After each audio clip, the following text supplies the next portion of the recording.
A toast to my beautiful fiancée, Victoria, who helped me clear all the unnecessary baggage from my life, says Liam, raising his champagne glass in the middle of the Sterling ballroom. To a perfect future. As the guests applaud, the heavy sound of the mansion's doorbell echoes, silencing the music. Liam's mother frowns, annoyed by the interruption, but Liam just smiles, unaware of what fate has in store. What they don't know is that on the other side of that door stood the secret he tried to bury. And that secret now had 4 identical little faces.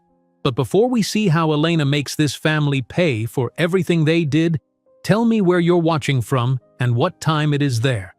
Now hit that subscribe button and let's dive into the full story. I don't belong here, Elena Martinez whispered to herself as she stood at the iron gates of the Carson mansion. The September sun made the white stone structure glow against the clear Boston sky. The security guard looked up from his booth. Name? Elena Martinez. I'm the new nanny for Tommy Carson. The man checked his list and nodded. The large gates swung open without a sound. Elena gripped her single suitcase tighter and walked up the curved driveway, her heart pounding against her ribs. A woman in her 50s with perfectly styled blonde hair opened the door before Elena could knock. You're 3 minutes early, the woman said, checking her watch. I'm Victoria Carson. Follow me. Elena followed Mrs. Carson through the entrance hall, where a crystal chandelier hung from a ceiling that seemed as high as the sky. Her footsteps echoed on marble floors that shined like mirrors. The Carson household operates on precision and order, Mrs. Carson said, leading Elena up a grand staircase. Tommy's schedule is posted in his room and must be followed exactly. Breakfast at 7, lunch at 12, dinner at 6, bed by 8. Educational activities in the morning, physical activities in the afternoon. 30 minutes of television maximum. Elena nodded, trying to remember everything. Yes, Mrs. Carson. Your quarters are here. Mrs. Carson opened a door to reveal a small but elegant bedroom with a private bathroom. Staff meals are taken in the kitchen. You have Sundays off unless we're traveling. Your primary responsibility is Tommy, but you may be asked to help with other household matters.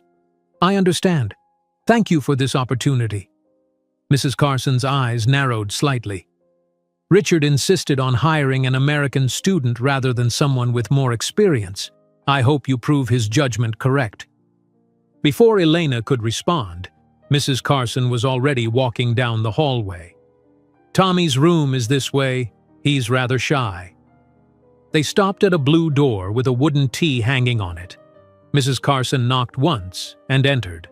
A small boy with sandy brown hair sat on the floor, carefully building something with blocks. He didn't look up. Tommy, this is Elena, your new nanny. I expect you to show her respect. The boy nodded without looking up. I'll leave you to get acquainted. Dinner is in 1 hour. Mrs. Carson left, closing the door behind her. Elena knelt down beside Tommy.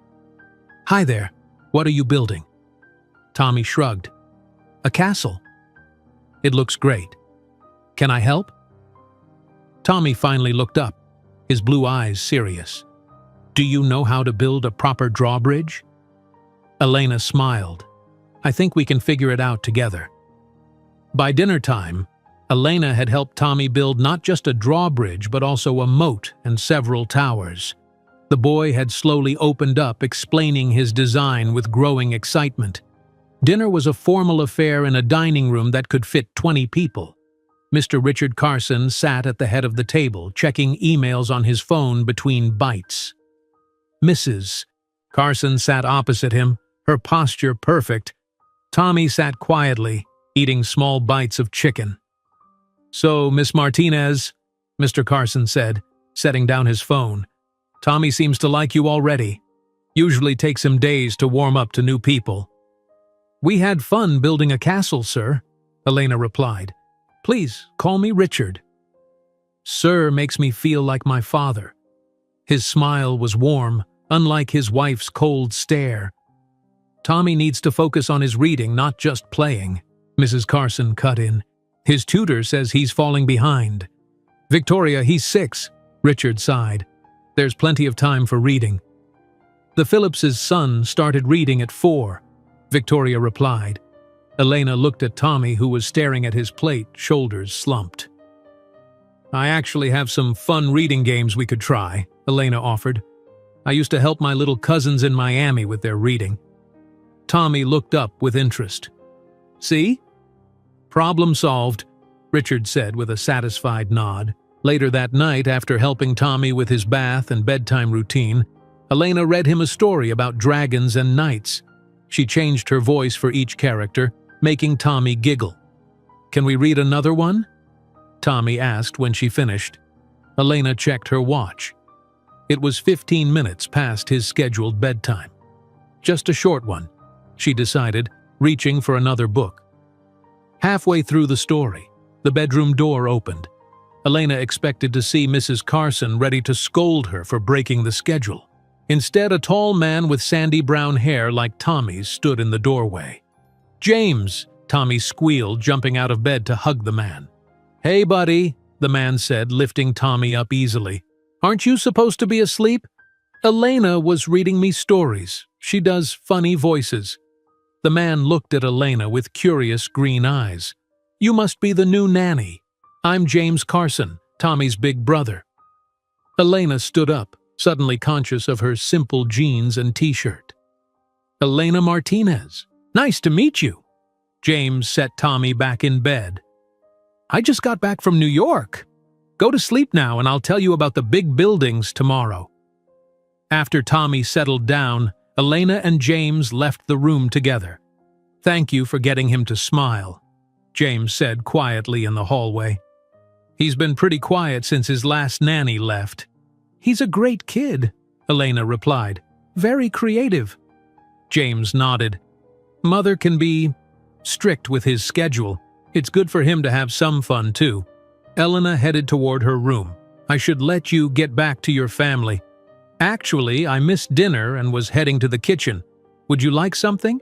You must still be adjusting to the house. Elena hesitated. I don't want to bother you. It's no bother. I hate eating alone. 20 minutes later, they sat at the kitchen island with sandwiches and milk. The house staff had gone home, leaving the large kitchen quiet and peaceful. So, nursing student? James asked. Yes, at Boston College. This job helps pay for tuition. That's impressive. Why nursing? Elena took a sip of milk. My mom got sick when I was 15. The nurses who took care of her were amazing, not just with medical stuff, but making her feel human when she was scared. I want to do that for others. James nodded. That's much better than my reason for joining the family business, which was basically, James, you're joining the family business. They both laughed, then quickly glanced toward the door. Your mother doesn't seem to like laughter after 9 o'clock, Elena said. Mother doesn't like much of anything that isn't scheduled, James replied with a half smile. Don't take her criticism personally. She was the same with all of Tommy's nannies. How many have there been? 4 in the last year. Tommy gets attached, then they leave. It's been hard on him. Elena thought about the shy boy who'd opened up while building castles. I don't plan on leaving. I need this job through graduation at least. That would be good for him, James said, checking his watch. I should let you get some rest. Early mornings here. Elena stood, gathering their plates. Thanks for the sandwich. And the company. The pleasure was mine, Elena, James said, his green eyes lingering on hers for a moment longer than necessary. I have a feeling you might actually survive the Carson household. 2 weeks later, Elena had settled into a routine with Tommy. Mornings were filled with learning games that made reading fun. Afternoons included trips to the Boston Public Garden or science experiments in the kitchen. Mrs. Carson frequently criticized Elena's casual approach to Tommy's education, but Mr. Carson defended her when he saw Tommy's progress. One evening, Elena was making hot chocolate in the kitchen after putting Tommy to bed when James walked in, loosening his tie. Long day? She asked, reaching for another mug. Endless meetings, he sighed, sitting at the island. How's my brother doing with his reading? Elena poured hot chocolate into both mugs. Much better. We turned it into detective games. He has to read clues to find hidden toys. James smiled.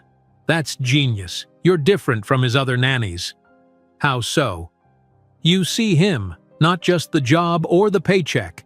Elena handed him the mug. He's a great kid. Smart, too. They fell into an easy conversation about their days. James described a building project his father wanted him to lead. Elena talked about Tommy's latest art project. You should be proud, Elena said. Tommy talks about you all the time. He thinks his big brother is some kind of superhero. James looked down at his mug. I'm no hero, just trying not to disappoint anyone. That sounds familiar, Elena said softly. My parents worked 3 jobs each to get me to college. Failure isn't an option. James met her eyes. Looks like we understand each other, Elena Martinez.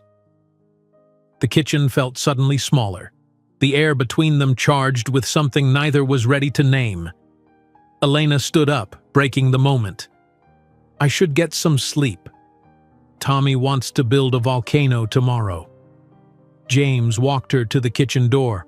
I have meetings downtown all week, but maybe we could talk again? These late-night conversations are becoming the best part of coming home. Elena felt her cheeks warm. I'd like that.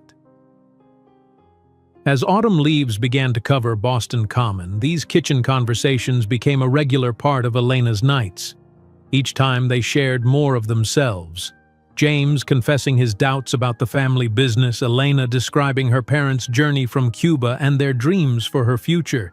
Neither of them noticed Victoria Carson watching from the hallway one night, her eyes narrowing as her son laughed at something the nanny said. Victoria Carson stepped away from the kitchen doorway before James or Elena could notice her watching them. Their laughter echoed down the hallway as she retreated to her bedroom, her mind already forming plans. The next morning, Elena took Tommy to the Boston Public Garden. The 6-year-old ran ahead toward the duck pond, his blue jacket bright against the fall colors. Not too far, Tommy, Elena called, hurrying to keep up. He's quite energetic today, a familiar voice said behind her. Elena turned to find James standing there in casual clothes instead of his usual business suit. James, what are you doing here? He smiled. I had a meeting canceled. Thought I'd enjoy the fresh air before heading back to the office. He lowered his voice. And maybe I hope to run into you too. Tommy ran back to them, excited. James, did you come to see the ducks with us? Sure did, buddy, James replied, ruffling his brother's hair. They spent an hour walking through the garden, Tommy running between them. When Tommy became distracted by a street performer, James leaned closer to Elena. There's a small cafe in Cambridge called Hidden Corner. Very quiet, away from anyone who might know the Carson family. Would you meet me there tomorrow evening, around 7? Elena hesitated. I don't know if that's a good idea. Just as friends, James said quickly. I enjoy talking with you. They both knew it was more than that, but neither said it aloud. Okay, Elena finally agreed. Tomorrow at 7. The next evening, Elena told Mrs. Carson she was meeting a study group from nursing school. Mrs. Carson barely looked up from her planner. Hidden Corner Cafe was tucked between 2 larger buildings on a quiet Cambridge street. James was already seated in the back when Elena arrived, nervously smoothing her dress. You came? He said, standing to greet her. I came, she replied, sitting across from him. They ordered coffee and talked for hours. James described growing up with enormous expectations. Elena shared stories about her parents' small apartment in Miami, filled with love but little money. They worked so hard to give me opportunities, Elena said. My dad still drives a taxi 7 days a week so I can be here. James reached across the table, his hand covering hers. You're amazing, Elena. The way you care for Tommy, your dedication to nursing school. I've never met anyone like you. When he walked her to her car, the night air was cool around them. James stepped closer. I've wanted to do this since that first night in the kitchen, he whispered, and leaned down to kiss her. Elena knew she should pull away. He was her employer's son. She needed this job. But when his lips touched hers, all those thoughts disappeared. Their secret relationship developed over weeks and then months. They met at Hidden Corner, at small restaurants in parts of Boston where the Carson social circle never ventured, and sometimes at James's downtown apartment when he could escape family obligations. One Saturday in late October, James took her sailing on Boston Harbor. The water sparkled under bright sunshine as they moved away from the shore. "I've never been on a boat before," Elena admitted, holding tight to the railing. James stood behind her, his arms around her waist. "You're safe with me." They dropped anchor in a quiet spot, and Elena unpacked the lunch she had prepared, her mother's Cuban sandwich recipe. "This is incredible," James said between bites. "So much better than the fancy restaurant food Mother always insists on." "My mom would be happy to hear that," Elena smiled. "She taught me to cook when I was 10. James took her hand. "I want to meet your parents someday." Elena looked away. "They might not understand this U.S. "Because I'm rich." "Because I'm the help, James. Your mother would never accept me as more than Tommy's nanny."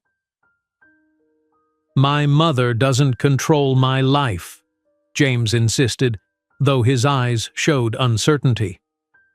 2 weeks later, Elena waited at Hidden Corner for more than an hour, but James never appeared. He didn't answer his phone. She returned to the mansion, worried and hurt. The next day, she was helping Tommy with homework when James finally called. "I'm so sorry," he said. "There was a family obligation I couldn't get out of." "You could have called," Elena replied, keeping her voice low so Tommy wouldn't hear. "I know, it was complicated. Can I see you tonight? I'll explain everything." That night in his apartment, James was unusually quiet. "What was this family obligation?" Elena finally asked. James sighed. "A dinner with my father's business partners. The Taylors. You've mentioned them before." "Yes, their daughter Megan was there." He paused. "Mother has always wanted us to connect." Elena felt cold suddenly. "Are you seeing her too?" "No, it's not like that. It's just business. The families have known each other forever." James pulled her close. "You're the only one I care about, Elena. Please believe me." She wanted to believe him, and when he kissed her, she pushed her doubts away. December arrived, bringing snow to Boston. One afternoon, while Tommy worked on a school project about current events, Elena helped him search through newspaper clippings. A headline in the society section caught her eye: "Carson Taylor engagement announced." Below was a photo of James standing beside a tall blonde woman, both smiling at the camera.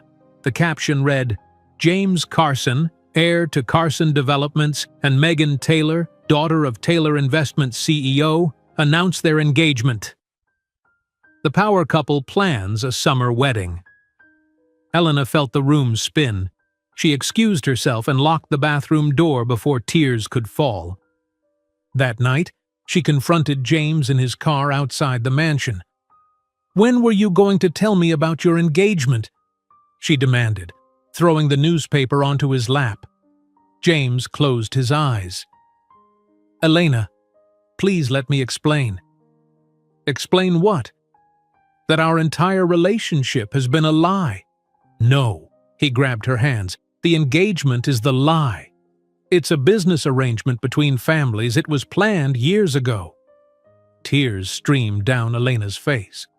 "So I'm what? Your secret girlfriend until you marry her?" "I've been trying to find a way out of it," James insisted. "I need to secure my position in the company first. Father is retiring next year. Once I'm in charge, I can break things off with Megan." "How convenient for you." "Elena, please." His green eyes filled with tears. "I love you. Only you. This thing with Megan is just business." She wanted to walk away, to protect her heart. But when he held her, whispering promises, she found herself believing him again. Their relationship continued, more cautious now. Elena felt uncomfortable knowing about Megan, but James seemed more attentive than ever. He called daily, sent flowers to her apartment on her days off, and made plans for their future. "Just a few more months," he would say. "Then we won't need to hide anymore." 2 weeks before Christmas, the Carson family began preparing for their annual holiday gala. The mansion transformed with decorations and staff worked overtime to prepare.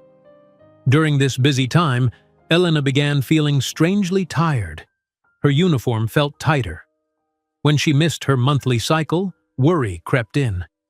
On her day off, Elena bought a pregnancy test from a pharmacy far from the Carson neighborhood. In her tiny bathroom, she watched with shaking hands as 2 pink lines appeared. "Oh God," she whispered, sitting on the edge of the bathtub. The next day at the mansion, Elena asked to speak with James privately. They met in the library while the staff decorated the main hall for the gala. "What's wrong?" James asked, noticing her pale face. "You look sick." Elena took a deep breath. "I'm pregnant." James froze, his face draining of color. "Are you sure?" She nodded, unable to speak. "How? We were careful." "Apparently not careful enough," Elena replied. James paced the room, running his hands through his hair. "This changes everything. I need time to think, to figure out how to handle this." "Handle this?" Elena repeated. "This is a baby, James." "Our baby. I know. He stopped pacing and took her hands. "I'm not saying I won't support you. I just need time to figure out the right way to do this. The company transition, the engagement." "So I'm still coming after Megan and your family business," Elena said bitterly. "No, that's not what I meant." James pulled her into his arms. "We'll figure this out. I promise. Just give me until after the gala. Let me handle things the right way." Neither of them noticed Megan Taylor standing in the doorway, her cold blue eyes taking in the scene before she silently stepped away. That night, Elena lay awake in her small bedroom, hands resting on her stomach. She wanted to believe James would choose her and their baby over family expectations. She had to believe it. Her phone buzzed with a message from James. "Meet me in my father's office in 30 minutes. I'm going to end things with Megan tonight." Hope filled Elena's heart as she got up to change her clothes. Maybe everything would work out after all. Elena quickly changed into a simple blue dress, her heart racing as she made her way to Richard Carson's office. The mansion was busy with staff preparing for the gala, hanging last decorations and arranging flowers in crystal vases. Music played softly from the main ballroom where guests would soon arrive. The hallway to Richard's office was quiet, away from the activity. Elena paused outside the heavy wooden door, smoothing her dress and touching her stomach gently. "This is it," she whispered to herself. "Everything changes tonight." She opened the door, expecting to find James waiting for her. Instead, Victoria Carson stood behind Richard's desk, her face cold and hard. 2 large security guards stood by the door. "Mrs. Carson," Elena said, confused. "I was supposed to meet James here." "James will not be joining us," Victoria said. "Close the door." Elena did as she was told, a feeling of dread growing inside her. Victoria picked up a piece of paper from the desk. "My son has informed me of your condition and your attempt to trap him with this pregnancy." "What? No, that's not—" "Do not interrupt me," Victoria snapped. "The Carson family has dealt with gold diggers before. You are neither the first nor the most clever." Elena felt tears forming in her eyes. "I never asked James for money. I love him." Victoria laughed, a sharp, cruel sound. "Love? You are the help, Miss Martinez, a temporary employee we invited into our home out of charity." She slid an envelope across the desk. "This contains your final payment, minus the cost of the uniform you are wearing. You are fired, effective immediately. There will be no references. Elena could barely breathe. "Please, just let me talk to James. There's been a misunderstanding." "James is the one who told us about your scheme," Victoria said coldly. "He has more important concerns than a nanny who tried to trap him. The Taylor-Carson merger has been planned for years." One of the security guards stepped forward. "Ma'am, we need to escort you out now." "My things," Elena protested. "I need to pack." "Already taken care of," Victoria said. She nodded to the second guard, who held up Elena's backpack. "Your belongings have been packed for you." Elena took the backpack with shaking hands. "Can I at least say goodbye to Tommy?"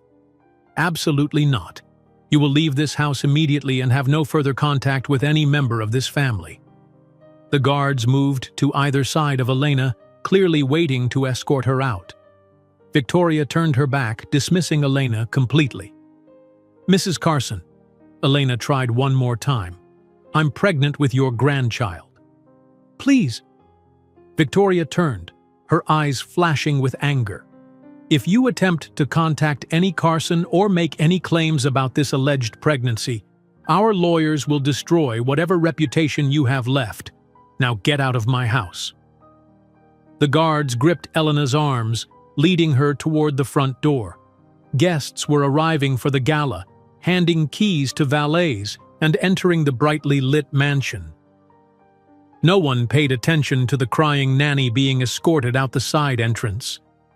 Snow had begun falling heavily, covering Boston in white. Elena had no coat. It was still hanging in her bedroom closet. The security guards pushed her outside into the cold, closing the door behind her. That's when she saw him. James stood at the top of the grand staircase, watching through a window. Their eyes met for a moment. Elena waited for him to run down, to stop this nightmare. But he just stood there, his face expressionless before turning away. Elena stood in the snow, her thin dress offering no protection against the December cold. Tears froze on her cheeks as she realized the truth. James had betrayed her. He had told his mother about the baby and let her be thrown out like garbage.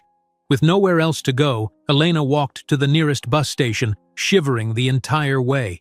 Inside, she counted her savings, $342, almost everything she had, just enough for a one-way ticket to Chicago, where her college roommate Tanya lived. "One ticket to Chicago, please," she told the clerk, her voice breaking. "That's an overnight trip, leaves in 20 minutes, the man said, barely looking up. $275. Elena handed over most of her money, leaving her with barely enough for food. She sat in the waiting area, holding her backpack close, trying not to cry in public. On the overnight bus, Elena found a seat in the back. As the bus pulled away from Boston, she took out her phone. She had 12 missed calls from James. As she watched, a new message appeared. "Elena, where are you? Please let me explain." Elena started typing. "How could you tell your mother I was trying to trap you? How could you watch them throw me out into the snow?" She deleted it all without sending. Instead, she blocked his number and turned off her phone.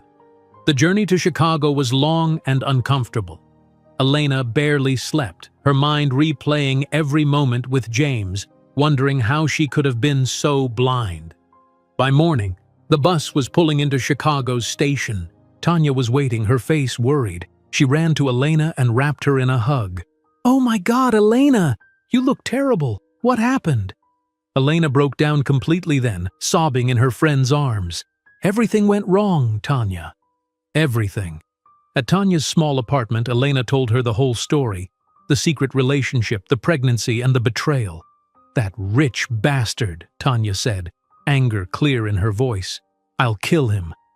"I just need a place to stay for a few days," Elena said, "until I figure out what to do next." "You can stay as long as you need," Tanya insisted. "My couch is your couch." 2 days later, Elena found a free clinic for her first prenatal appointment. She sat nervously in the waiting room filling out forms with her medical history. The doctor was a kind woman named Dr. Roberts who examined Elena carefully. Everything seemed normal until the ultrasound. Dr. Roberts said, moving the wand over Elena's stomach. Is something wrong? Elena asked, suddenly afraid. Not wrong, exactly. The doctor adjusted some settings on the machine. But I'm seeing something unusual. I'd like to refer you to a specialist, Dr. Jenkins. She works with high-risk pregnancies. High risk? What does that mean? Dr. Roberts turned the screen toward Elena. See these 4 separate circles? I believe you're carrying multiples, more than twins. Elena stared at the screen. More than twins? Like triplets? Based on what I'm seeing, I suspect quadruplets. 4 babies. The room seemed to spin around Elena. 4 babies? That's impossible. It's rare, but it happens. Dr. Jenkins will confirm and discuss your options. 3 days later, Dr. Sarah Jenkins confirmed the diagnosis. Elena was carrying identical quadruplets. 4 babies from 1 egg that had split multiple times. This is a very high-risk pregnancy, Dr. Jenkins explained. You'll need specialized care throughout. Do you have health insurance? Elena shook her head. I lost my job. I have no insurance, no home, almost no money. Dr. Jenkins frowned. What about the father? He's not in the picture, Elena said firmly. Back at Tanya's apartment, Elena sat on the couch, her head in her hands. 4 babies, Tanya.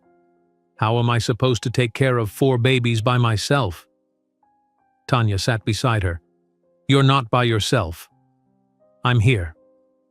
You live in a 1-bedroom apartment and work 60 hours a week, Elena said. I can't ask you to support 4 babies. There's a place my cousin went when she needed help, Tanya said after a moment. It's called New Beginnings. It's a shelter for women, but they have a special program for pregnant women and new mothers. The next morning, they visited New Beginnings. The building was old but clean, with a sign reading, Women Helping Women Since 1985. Inside, Elena met with the director, Martha Wilson, a tall black woman with gray hair and direct eyes. So, Martha said after hearing Elena's situation, 4 babies, no job, no home, no support from the father. That about cover it? Elena nodded, feeling small.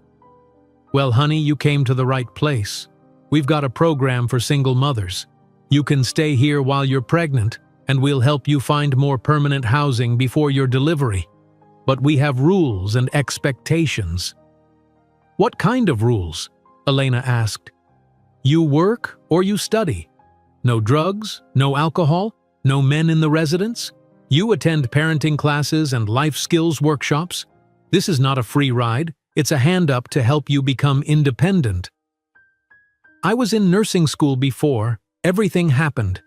Martha nodded approvingly. Good. Education is your way forward. We can help you apply for emergency assistance programs, medical coverage, housing support. But you'll need to do the work. I will, Elena promised. I'll do whatever it takes. That night, Elena moved into a small room at New Beginnings. The bed was narrow but comfortable. There was a dresser for her few belongings and a small window overlooking the street. It wasn't much, but it was safe. As she unpacked her backpack, Elena found a small teddy bear she had bought for Tommy weeks ago, planning to give it to him for Christmas. She hugged it close, letting herself cry one more time for everything she had lost. Then she placed her hands on her stomach, where 4 tiny lives were growing. We're going to be okay, she whispered to them. I don't know how yet, but we will be. Outside her window, Chicago's lights glowed in the darkness, a city of strangers that would somehow need to become home. Elena woke up early in her small room at New Beginnings. The morning light through the thin curtains made shadows on the wall. For a moment, she forgot where she was, expecting to hear Tommy calling for her or the sounds of the Carson Mansion kitchen. Then, reality came back. Chicago, the shelter, 4 babies growing inside her. Her first week at New Beginnings followed a strict schedule. Martha Wilson made sure every resident had a plan for the day. Appointments, job searches, classes. Elena's plan focused on her health and finding medical care for her high-risk pregnancy. "Good morning," Martha said when Elena entered the common room. "Dr. Jenkins's office called. They can see you today at 10. Elena nodded gratefully. Dr. Jenkins had agreed to take her case through a program for women without insurance. "Also," Martha continued, "this came for you." She handed Elena a packet of papers. "Application forms for emergency medical assistance. Fill them out after breakfast." The shelter's dining room was already busy with women and children. Elena sat at an empty table, feeling awkward and alone. "Mind if I join you?" asked a young woman with dark hair and tired eyes. She carried a sleeping toddler on her hip. "I'm Destiny. This is my daughter, Zoe." "I'm Elena. Please sit." Destiny settled beside her. "You're the new girl with the quads, right?" Word travels fast here. Elena managed a small smile. "Yes, just found out a few days ago. My cousin had twins last year. Thought she'd lose her mind with just 2. Destiny stopped, looking embarrassed. "Sorry, that wasn't helpful." "It's okay. I'm still trying to process it myself." "Where's the father?" Destiny asked, then quickly added, "None of my business. Sorry." "He's in Boston. He doesn't know about the babies." "Well, he knows about 1 baby, but not 4. Elena pushed her food around on her plate. "He chose his rich family over us." Destiny nodded with understanding. "Men. My ex chose drugs and hitting me over his own daughter. That's why we're here." Dr. Jenkins's clinic was in a community health center downtown. The doctor was younger than Elena expected, with kind eyes and a direct manner.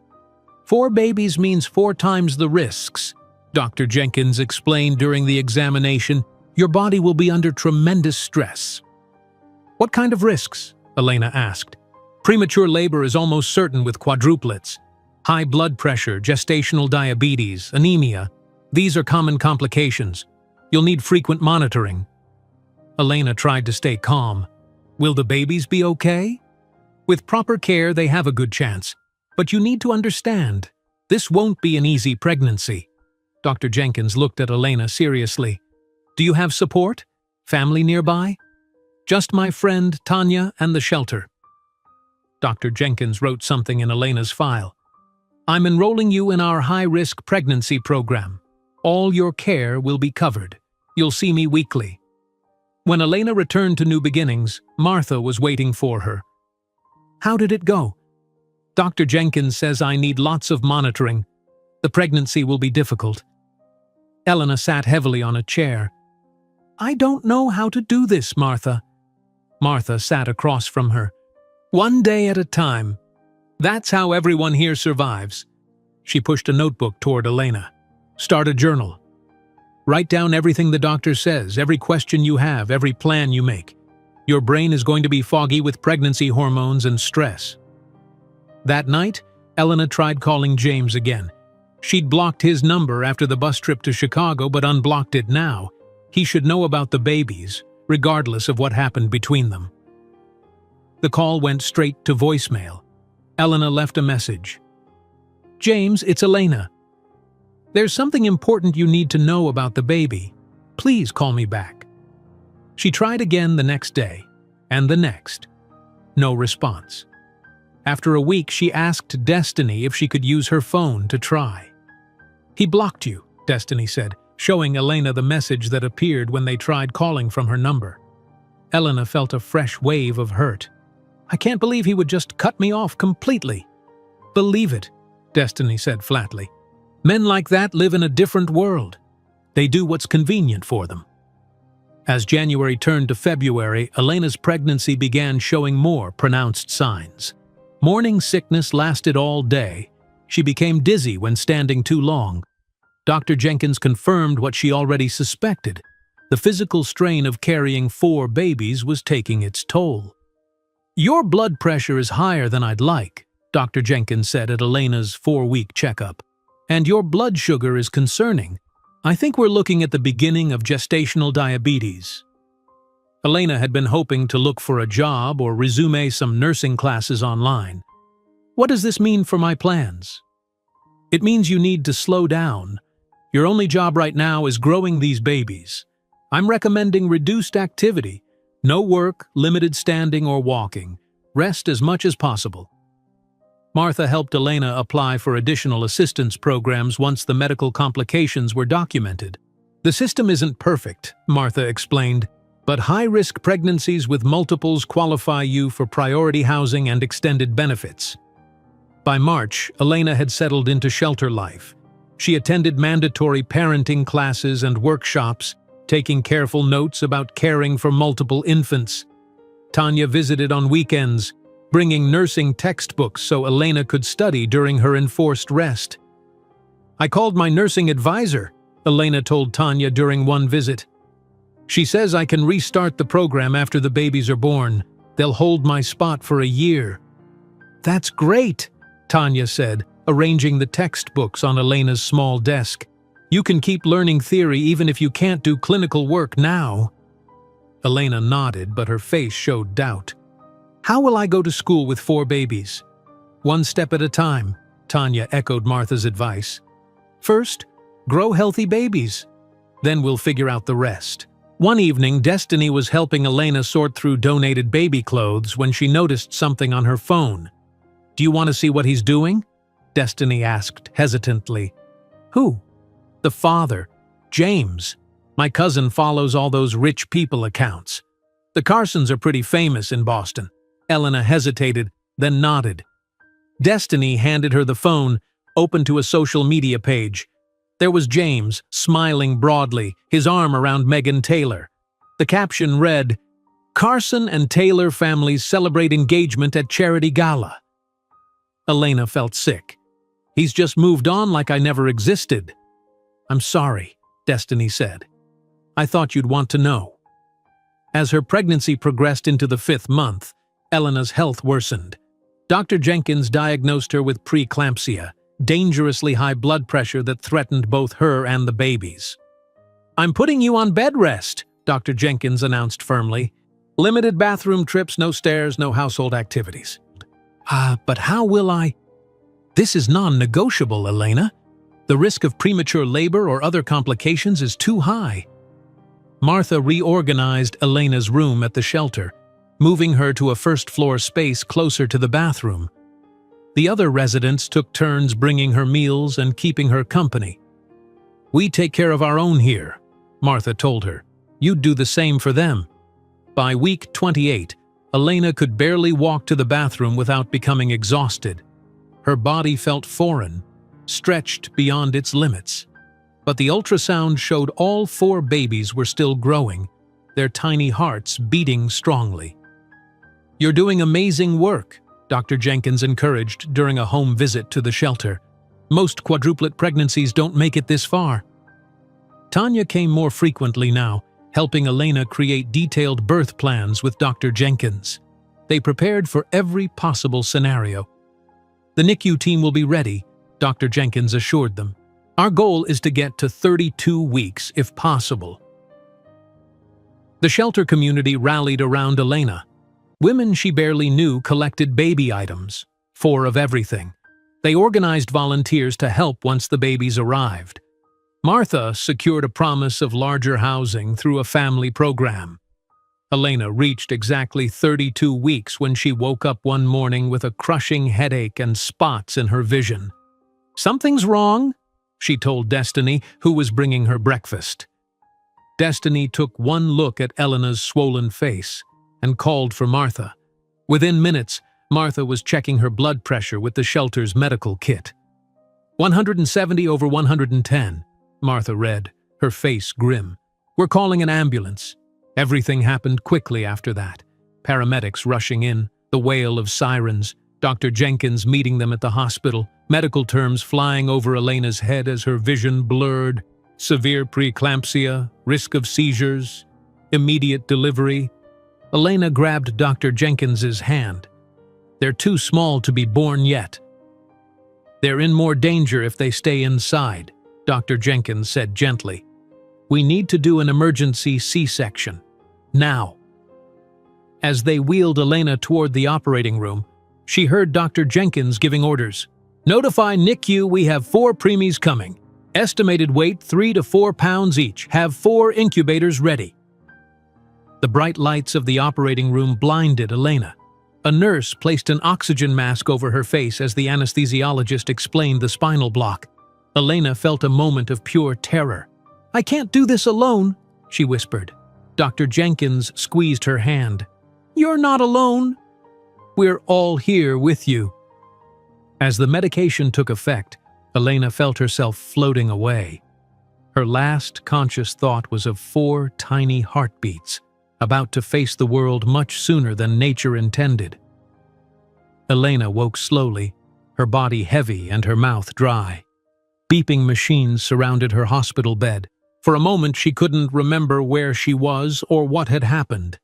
Then it all rushed back. The headache, the ambulance, the emergency C-section. "My babies," she whispered, trying to sit up. Pain shot across her abdomen. A nurse appeared at her side. "Easy now. You're in recovery. The surgery went well." "My babies," Elena repeated more urgently. "Are they okay?" "All 4 girls are alive," the nurse said. "They're very small, but they're fighters. Dr. Jenkins is with them in the NICU. "I need to see them," Elena insisted. "You've just had major surgery. Give yourself a few hours to recover, then we'll take you to meet your daughters." Elena dozed off again, the pain medication making her thoughts foggy. When she woke next, Dr. Jenkins was checking her vital signs. "Welcome back," Dr. Jenkins smiled. "You have 4 beautiful daughters. They're small, but stable." "How small?" Elena asked. "Between 3 and 4 pounds each. Emma is the smallest at 3 pounds 2 ounces. Lily is 3 pounds 5 ounces. Sophie and Olivia are both just over 3 pounds 8 ounces. "You named them?" Elena was confused. Dr. Jenkins shook her head. "Those are the names you listed on your birth plan. The nurses put temporary bracelets on them with those names. You can change them if you want." Elena remembered the names she had chosen weeks ago. "No, those are their names." She tried to sit up again. "Please, I need to see them." 6 hours after surgery, a nurse helped Elena into a wheelchair. The pain from her incision made her gasp, but she was determined. They wheeled her to the neonatal intensive care unit, where she had to wash her hands thoroughly before entering. The NICU was quiet except for the steady beeping of monitors. Incubators lined the walls, each containing a tiny baby connected to tubes and wires. The nurse wheeled Elena to a corner where 4 incubators were grouped together. "Here they are," the nurse said gently. "Your quadruplets." Elena couldn't speak. Each clear plastic box contained a tiny baby, smaller than any infant she had ever seen. Pink faces, eyes closed, thin arms with tiny fingers, tubes in their noses, wires on their chests, monitors tracking every breath and heartbeat. "They're so small," she finally whispered. "This is Emma," the nurse said, stopping at the first incubator. "She needed a little extra help breathing at first, but she's doing better now."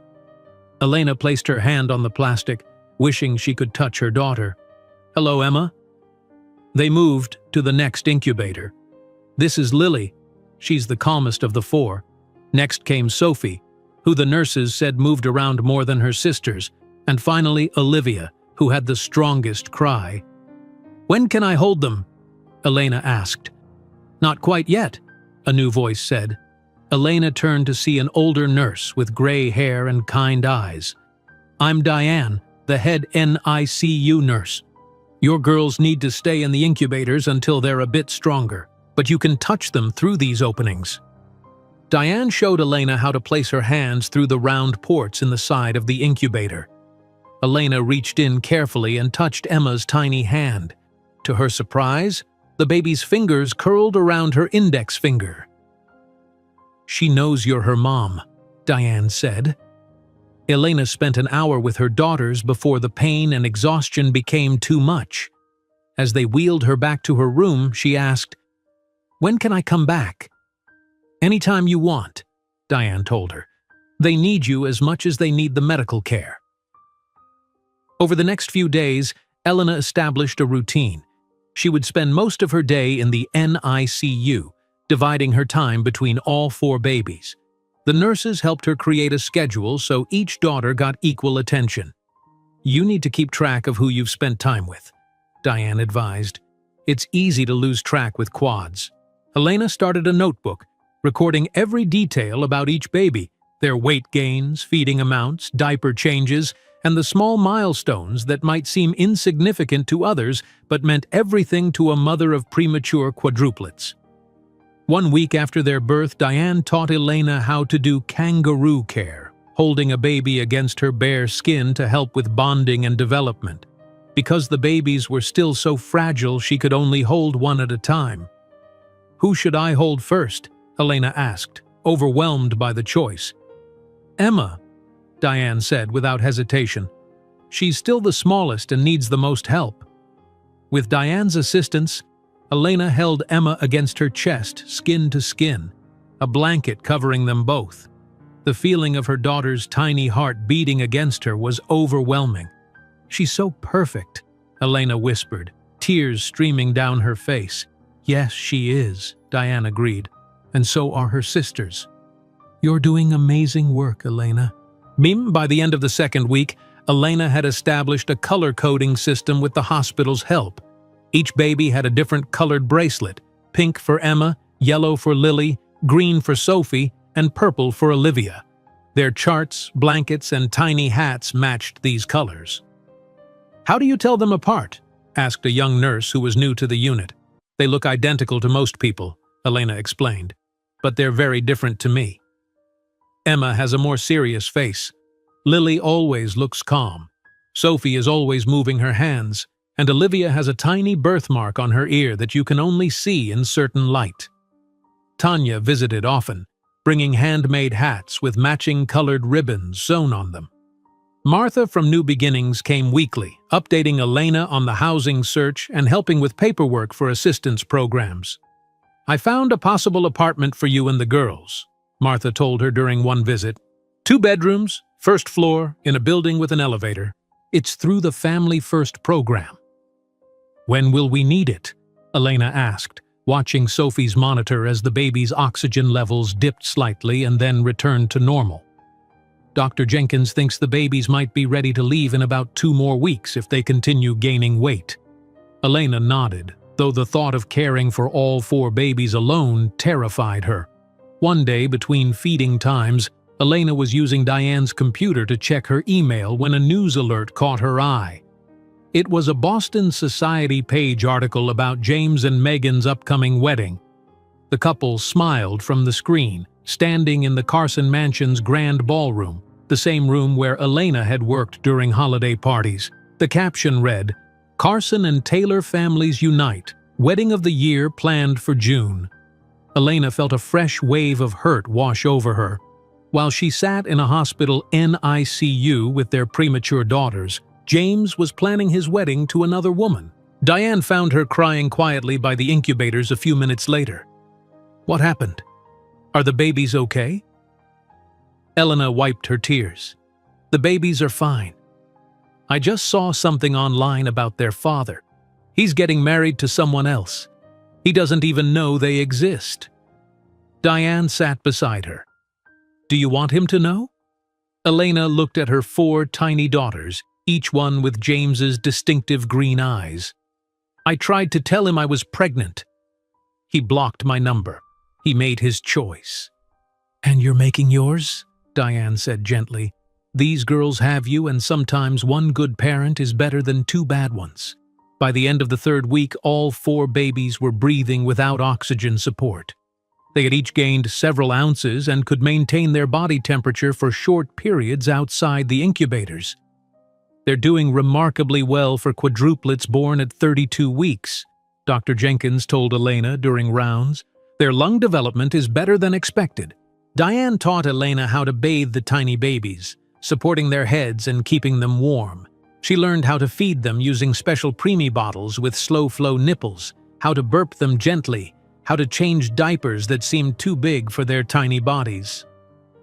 "You're going to be doing this 4 times in a row, multiple times a day," Diane reminded her.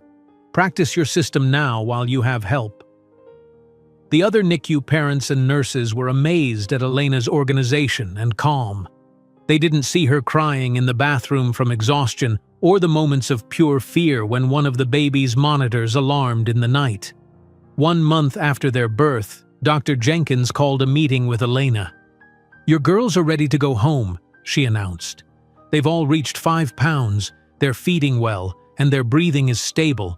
They still need special care, but they no longer need to be in the hospital." Elena felt both joy and terror. "All 4 at once?" Dr. Jenkins nodded. "All 4. The social worker has confirmed your housing is ready.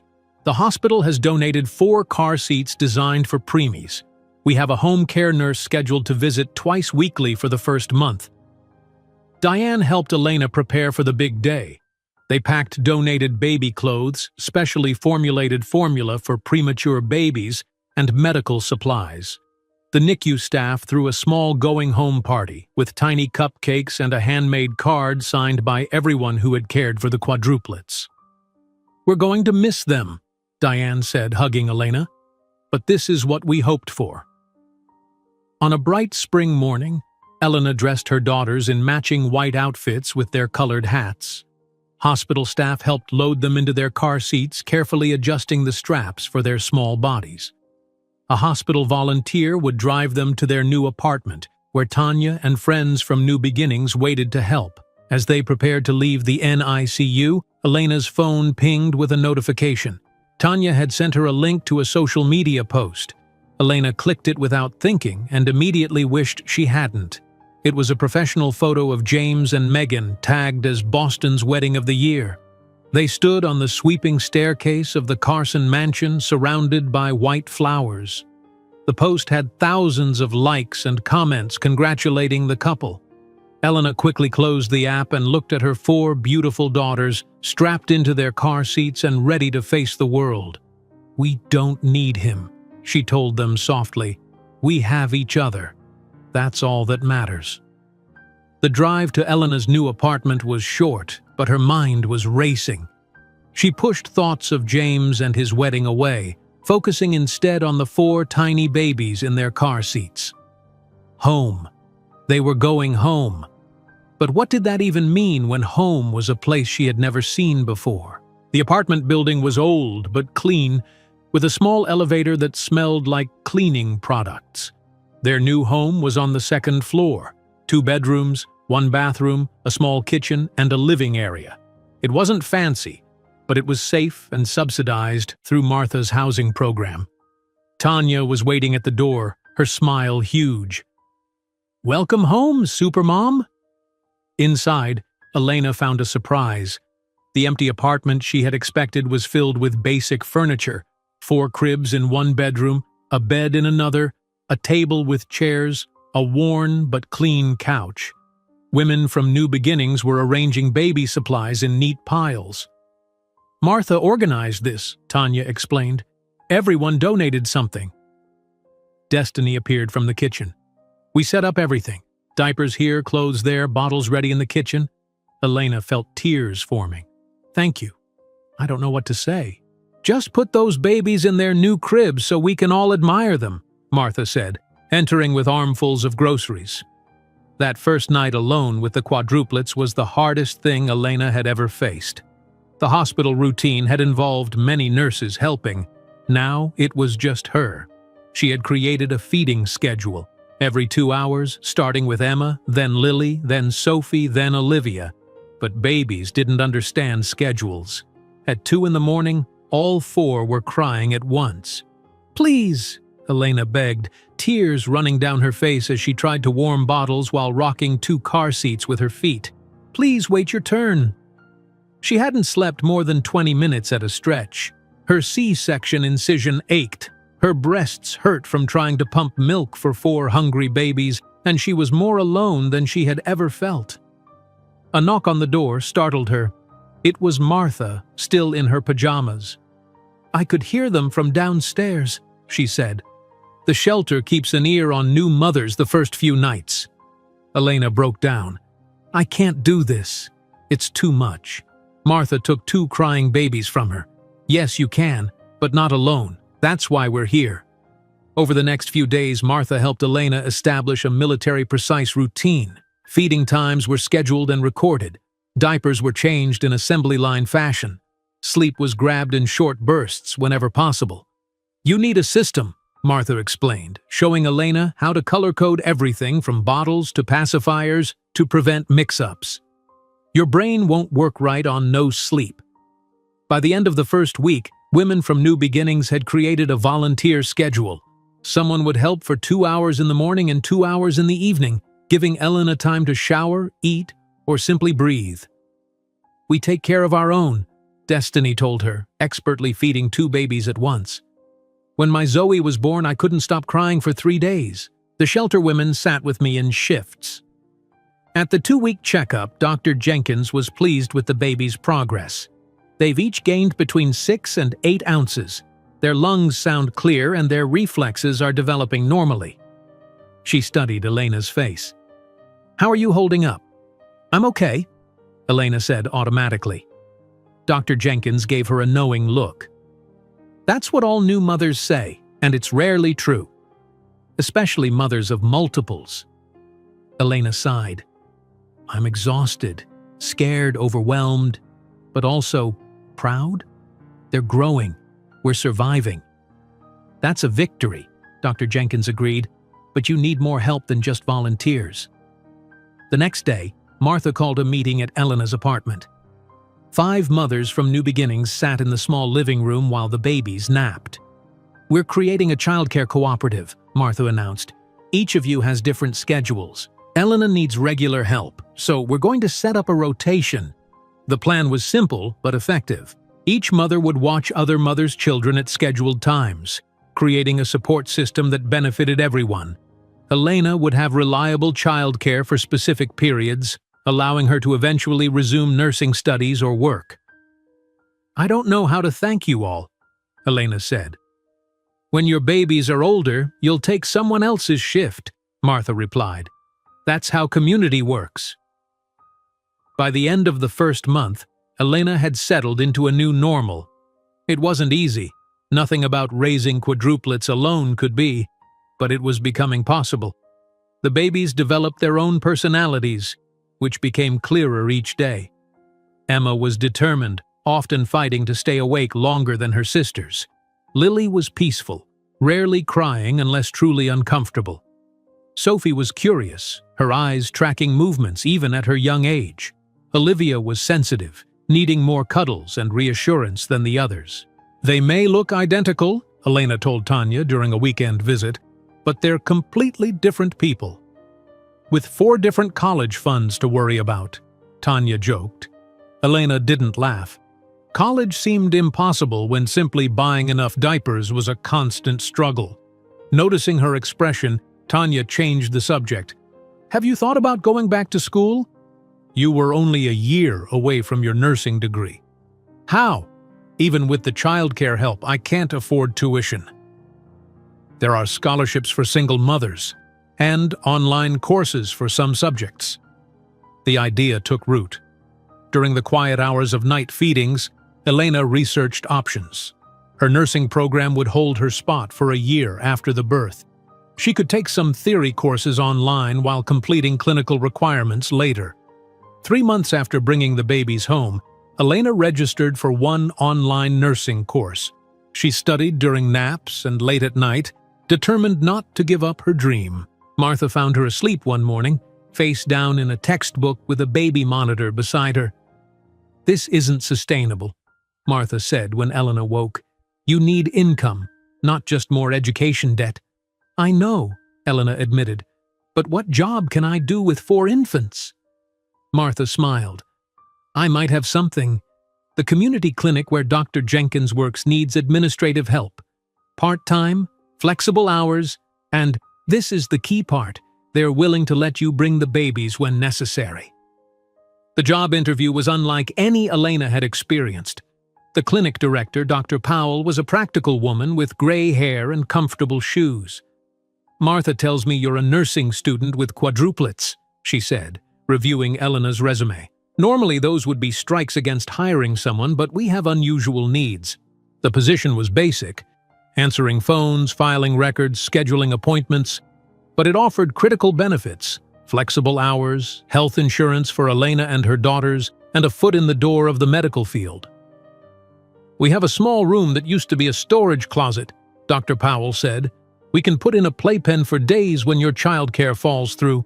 But it's not ideal for 4 babies." "I understand," Elena said quickly. "The shelter mothers will still be my primary childcare. This would be just for emergencies." Elena started work the following week. It was exhausting to manage even part-time work with 4 infants, but the routine gave structure to her days. The clinic staff adored the quadruplets and often helped during slow periods. By the time the babies were 6 months old, Elena had completed 2 online courses and was working 20 hours weekly at the clinic. Her apartment was organized chaos. 4 bouncy seats in the living room, 4 high chairs crowded around the small table, toys and bottles everywhere despite her constant cleaning. A social worker visited monthly to check on their progress. "You're doing amazingly well," she told Elena during one visit. "Many parents struggle with 1 baby. You're managing 4 while working and studying." "I don't have a choice," Elena replied, automatically rocking a fussy Olivia while feeding Sophie. "Everyone has choices," the social worker said. "Some people would have given up. You didn't." As the babies approached their first birthday, Elena received news that changed everything again. The clinic's regular medical assistant was leaving and Dr. Powell wanted Elena to train for the position. "It's more responsibility and better pay," Dr. Powell explained. "We'll work around your schedule while you complete the training." This promotion meant Elena could finally afford a few luxuries: new clothes for the growing babies, occasionally ordered pizza instead of cooking, and even a small amount saved each month for emergencies. The girl's first birthday was celebrated in Elena's apartment with shelter friends, clinic staff, and Tanya, who brought handmade dresses for each baby. 4 small cakes sat on the table: pink for Emma, yellow for Lily, green for Sophie, and purple for Olivia, maintaining the color system that helped everyone tell them apart. "Make a wish," Tanya said as Elena helped the babies blow out their candles. Elena looked around the small apartment filled with people who had become her family, then at her 4 beautiful daughters, now sitting up, babbling, and beginning to show their unique personalities even more clearly. Emma reached for her cake with determination. Lily watched her sisters before touching her own. Sophie examined her cake from all angles. Olivia looked to Elena for permission before poking a finger into the frosting. "They're going to be okay," Martha said, standing beside Elena. "All 5 of you." That night, after everyone left and the babies were asleep in their cribs, Elena sat at her small desk. Her nursing textbooks were stacked neatly beside a framed photo of the quadruplets. Her work schedule for the next week was posted on the wall. A letter confirming her enrollment in the next semester's online courses sat beside her computer. It wasn't the life she had imagined for herself a year ago, when she was in love with James Carson and dreaming of a future together. It was harder, lonelier, and infinitely more exhausting. But looking at her sleeping daughters, each one with James's green eyes but their own developing spirits, Elena felt something she hadn't expected: pride. They had survived their first year against all odds, and they had done it without the Carson fortune. 3 years had passed since that first birthday celebration. Elena stood in the doorway of her daughter's bedroom, watching 4 identical little girls sleep peacefully in their beds. At 4 years old, Emma, Lily, Sophie, and Olivia had outgrown their cribs and now had small beds arranged along the walls of their shared room. Each bed had bedding in their assigned color, a system Elena had maintained since their birth to help others tell them apart. The apartment was larger now, a 3-bedroom unit in the same subsidized building but with more space for growing children.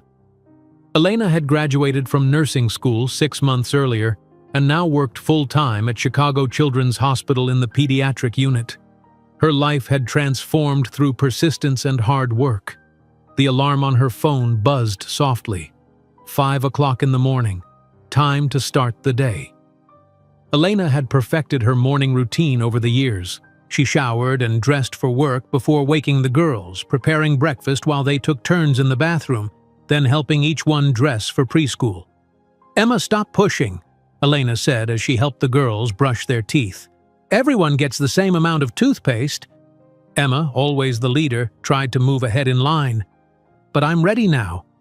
"We wait for our sisters," Elena reminded her firmly. "That's our family rule." Despite their identical appearance, same curly dark hair, same green eyes, same small build, their personalities were completely different. Emma was determined and often bossy. Lily remained the peacemaker, quiet and thoughtful. Sophie was endlessly curious, always asking questions. Olivia was creative, preferring drawing to almost any other activity. "Mommy, will Miss Patty let us paint today?" Olivia asked as Elena tied her shoes. "Today is Thursday, so yes, it's art day," Elena answered, knowing her daughter's preschool schedule by heart. "I want to do science experiments," Sophie said. "Ms. Patty promised." "You'll have science tomorrow," Elena assured her. The morning continued in organized chaos. Breakfast at the kitchen table, 4 lunch boxes to pack, 4 small backpacks to check. "Line up by colors," Elena called as they prepared to leave. The girls immediately formed their usual line. Emma with pink backpack first, Lily with yellow second, Sophie with green third, and Olivia with purple last. The preschool was only 2 blocks away, a community center program that offered reduced tuition for working parents. The teachers had initially struggled to tell the quadruplets apart, but Elena's color system and the girls' different personalities made it easier with time. "Good morning, Elena," called Ms. Patty as they arrived. "Hello, Carson girls." Elena had given the girls her last name, Martinez, on their birth certificates, but everyone called them the Carson girls because they looked so much alike. Elena never corrected them. It seemed easier than explaining. After dropping off the girls, Elena headed to work. The pediatric floor at Chicago Children's Hospital was busy as always, filled with sick children and worried parents. Elena moved between rooms with practiced efficiency, checking vital signs and administering medications. "Nurse Martinez, you have a call at the desk," another nurse called during her lunch break. It was Martha from New Beginnings. Though Elena no longer lived at the shelter, Martha remained an important part of her life. "Just checking in," Martha said. "How are those girls of yours?" "Growing too fast," Elena replied. "Emma lost her first tooth yesterday and carried it around like a trophy all day." They talked for a few minutes about the girls' latest achievements and Elena's work. Martha had become like a grandmother to the quadruplets, visiting regularly and remembering every milestone. "I'm proud of you," Martha said before hanging up. "Not many people could have done what you've done." That evening after dinner, while the girls colored at the kitchen table, Elena scrolled through her phone, checking social media. She rarely had time for it between work and raising 4 children, but she tried to keep up with friends from nursing school. A post from Tanya caught her eye. Tanya had moved back to Boston last year to launch her fashion line and occasionally shared Boston news. This post showed a grand building with holiday decorations. Carson Development's building lit up for the holidays. They're planning their 50th anniversary gala, supposedly the event of the year. Elena froze, her finger hovering over the screen. Carson Developments. The family business James had been so desperate to protect. The reason he had chosen Megan over her and their child, though he never knew there would be 4 children instead of 1. She clicked on the link in Tanya's post. The Carson Developments website announced their upcoming 50th anniversary celebration and Christmas gala, the same event where Elena had been thrown out into the snow exactly 4 years ago. The entire Boston business community will gather to celebrate Carson Development's legacy and future, the announcement read. CEO James Carson and his wife Megan will host the event at the historic Carson family mansion. Elena's heart raced. Before she could stop herself, she was typing James Carson's name into the search bar. News articles and business profiles appeared. James had successfully expanded the family empire. There were photos of him at business events, always with Megan beside him. They looked perfect together in their expensive clothes, smiling for cameras. One article mentioned that despite 4 years of marriage, the couple remained childless. The Society writer delicately hinted at rumored fertility issues that had become a topic of quiet conversation in Boston social circles. "Mommy, what are you looking at?" Sophie appeared at her elbow, always curious about everything. Elena quickly closed the app. "Just some old friends, sweetie. Are you finished coloring?" "Yes, I drew our family." Sophie held up her picture, 4 small figures with dark hair next to a taller figure. "That's Emma, Lily, me, and Olivia. And that's you." "It's beautiful," Elena said, hugging her daughter. "Why don't you go brush your teeth with your sisters?" "It's almost bedtime." After tucking all 4 girls into bed and reading them stories, Elena returned to her phone. She searched for more information about James and Megan Carson. There were rumors about their marriage in gossip columns, suggestions that the perfect couple might not be so perfect privately. The next day at work, Elena was distracted. During lunch, she sat with her friend Kelly, a nurse in the fertility clinic. "Have you ever treated really wealthy patients?" Elena asked casually. "Like famous people?" Kelly nodded. "Sometimes. We get patients from all over the country." "I was reading about this Boston couple, the Carsons, big real estate family. The article hinted they've been trying to have a baby without success." Kelly looked up sharply. "I can't discuss specific patients." "So they have been here," Elena said, noticing Kelly's reaction. "I didn't say that," Kelly replied quickly. Then she lowered her voice. "But yes, that Boston real estate couple has been to pretty much every fertility clinic in the country. 4 years of treatments without success. Very sad situation." 4 years. The exact time since Elena had been thrown out of the Carson mansion while pregnant with James's children. That night, Elena couldn't sleep. She kept thinking about the Carson gala, about James and Megan's childless marriage, about her 4 beautiful daughters who had never known their father or his family. The next morning, she called Martha. "I need your advice," Elena said when Martha answered. "It's about the girl's father." Martha was silent for a moment. "You've never wanted to discuss him before." "I saw something online. He's having a big family event next month.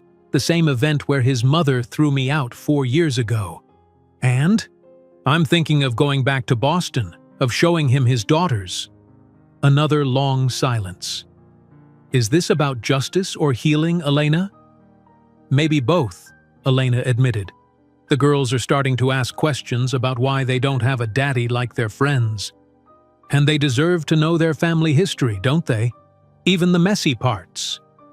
"They deserve the truth," Martha agreed. "But are you ready for what might happen? He could reject them again, or he could fight you for custody with all that Carson money behind him." Elena hadn't considered that possibility. "He doesn't strike me as someone who actually wants to raise children. He just wants the perfect image."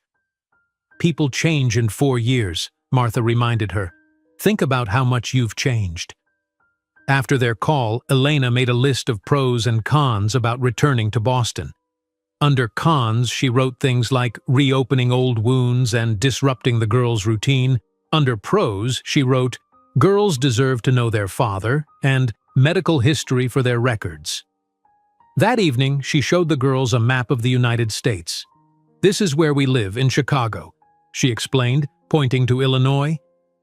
"And this is where Mommy used to live, in Boston." She pointed to Massachusetts. "That's far away," Lily observed. "Yes, it is. How would you girls feel about visiting Boston? They have lots of snow at Christmas time." "Will we see Santa there?" Emma asked excitedly. "Maybe," Elena smiled. "There might even be a Christmas party we could go to." The girls cheered at the idea of a party. They loved dressing up and had recently become obsessed with princesses and fancy dresses. Later that night, Elena video called Tanya in Boston. "I'm thinking of bringing the girls to Boston for Christmas," she said after they caught up. "For the Carson Gala." Tanya's eyes widened. Are you serious? After what they did to you? The girls deserve to know their father and their grandparents. Tanya leaned closer to the camera. What can I do to help? Could we stay with you and… Elena hesitated. Would you make dresses for the girls? Something that would make an impression. Tanya's face broke into a smile. I'll make them the most beautiful matching Christmas dresses Boston has ever seen. Red velvet with white trim? Perfect, Elena agreed. 4 identical dresses for 4 identical girls with their father's green eyes. The next day, Elena requested vacation time for the last 2 weeks of December. Her supervisor was surprised. Elena rarely took time off, but approved it immediately. That night, Elena practiced what she might say to James when they finally came face to face again. She stood in front of her bathroom mirror, trying different approaches. Hello, James. Remember me? The nanny you got pregnant and abandoned? Meet your daughters, all 4 of them. No, that was too angry. James, I'd like you to meet Emma, Lily, Sophie, and Olivia, your daughters. Better, but still not right. As she got ready for bed, her phone pinged with a message from Tanya. Just bought the red velvet fabric. This is going to be epic. Elena looked at the most recent photo of her daughters on her nightstand. 4 beautiful girls with identical smiles, arranged as always in their color order. In 2 months, those same little girls would walk into the Carson mansion and change their family forever. She picked up her phone and booked 4 plane tickets to Boston for December 22nd. Boston looked different in December. Snow covered the streets as their taxi drove from the airport to Tanya's apartment in Cambridge. The quadruplets pressed their faces against the windows, amazed by the Christmas decorations lighting up the city. Look, Mommy! So many lights! Olivia pointed excitedly. Is that where Santa lives? Sophie asked, seeing a large decorated building. No, that's just a hotel, Elena explained. But Boston has lots of beautiful Christmas trees and lights. 3 days before Christmas, the city buzzed with holiday energy. Elena felt both nervous and determined as familiar landmarks appeared. They crossed the Charles River, and she could see the Boston skyline where she had once dreamed of building a life with James. Are we almost there? Emma asked impatiently. Almost, Elena assured her. Aunt Tanya is waiting for us. Tanya's apartment was in a converted factory building with big windows and exposed brick walls. She was waiting outside when their taxi arrived, jumping up and down despite the cold. My babies! Tanya squealed, hugging each girl. You've gotten so big! The girls giggled, remembering Tanya from her visits to Chicago. They adored her colorful clothes and the little presents she always brought them. Come inside before you freeze, Tanya said, helping with their luggage. I've got hot chocolate waiting. Inside, Tanya's apartment was warm and cluttered with fabric, sketches, and sewing materials. She had cleared her spare bedroom for Elena and set up 4 small air mattresses in her living room for the girls. I know it's not fancy, Tanya apologized. It's perfect, Elena assured her. We're just grateful to have somewhere to stay. After the girls were settled with hot chocolate and cookies, Elena and Tanya spoke quietly in the kitchen. Are you really sure about this? Tanya asked.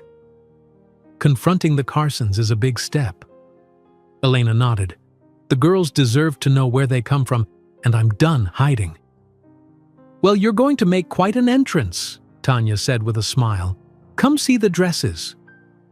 In Tanya's workspace, 4 identical red velvet dresses hung on a rack. They were simple but beautiful, with white collars and sashes around the waist. They're perfect, Elena breathed. The girls will look like Christmas angels. Angels with a message, Tanya said. I also got you something. She pulled out a garment bag and unzipped it to reveal an elegant green dress. You should wear their father's eye color. The next morning, Elena took the girls for a drive through Beacon Hill. She slowed down as they passed the Carson mansion, an imposing brick building with black shutters and a wreath on the front door. That's a big house, Lily observed. Yes, it is, Elena said quietly. Very big. Who lives there? Sophie asked, always curious. Some people I used to know, Elena answered. We might see them at the Christmas party. Back at Tanya's apartment, Elena spent the afternoon researching the Carson family online while the girls watched Christmas movies. She learned that Richard Carson had suffered a heart attack last year and had stepped back from daily operations of the company. James now ran most of the business, with several new international projects under development. Social media showed pictures of James at business functions, always looking perfect in expensive suits.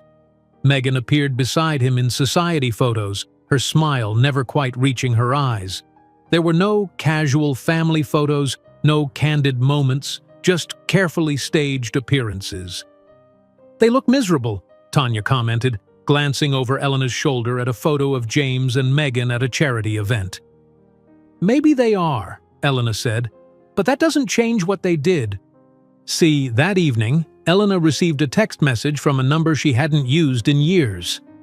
Elena, it's Mike. Tanya said you're in town and wanted to meet up. Coffee tomorrow. Mike had been James's college roommate. He was the only person who had known about their relationship while it was happening. Elena hesitated before replying.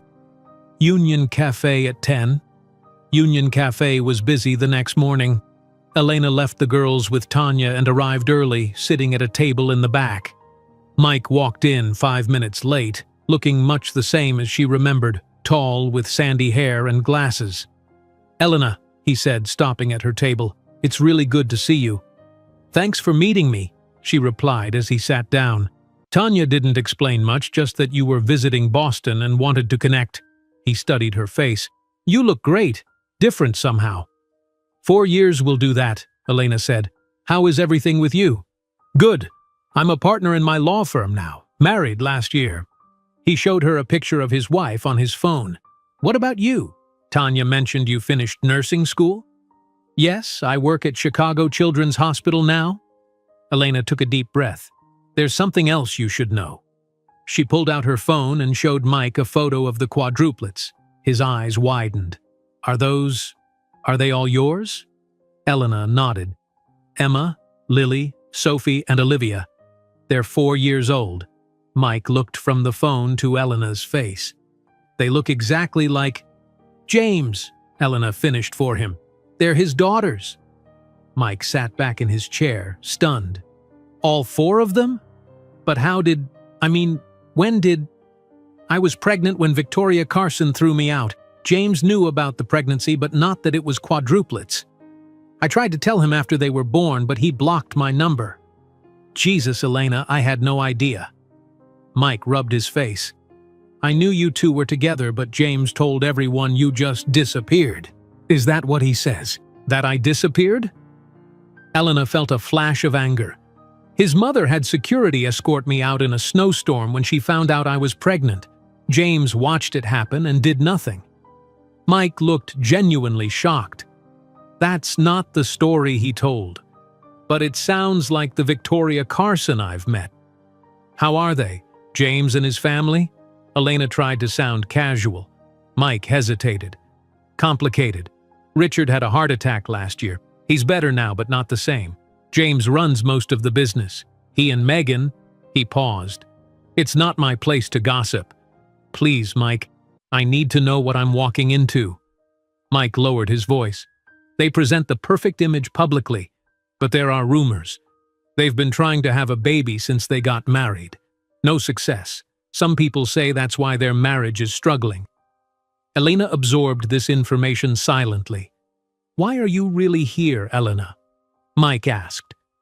After all this time? The Carson Developments Gala is happening on Christmas Eve. The same event where I was thrown out 4 years ago. Elena met his eyes directly. I want James to meet his daughters. Mike whistled softly. That's going to cause quite a scene. That's the idea. You need invitations, Mike said after a moment. Security will be tight. Can you help?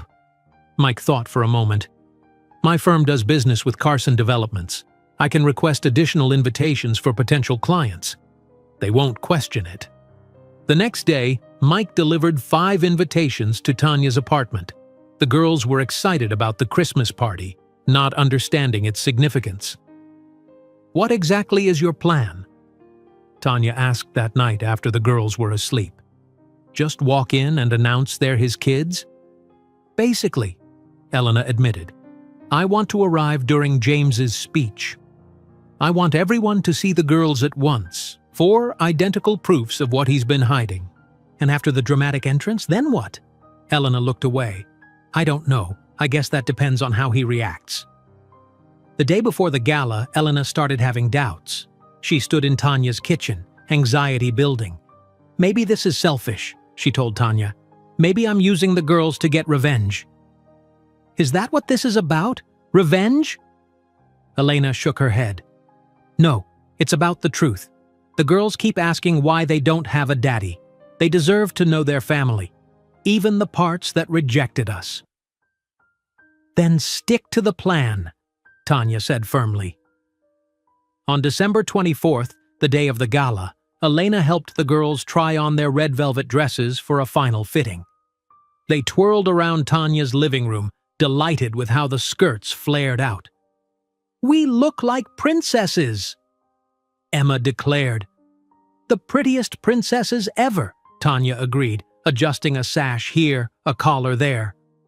Elena styled their dark curly hair identically, pulling it back with matching red headbands. Standing in a row, the resemblance between the 4 girls was striking, and their similarity to James was undeniable. Those distinctive Carson green eyes stared back from 4 identical faces.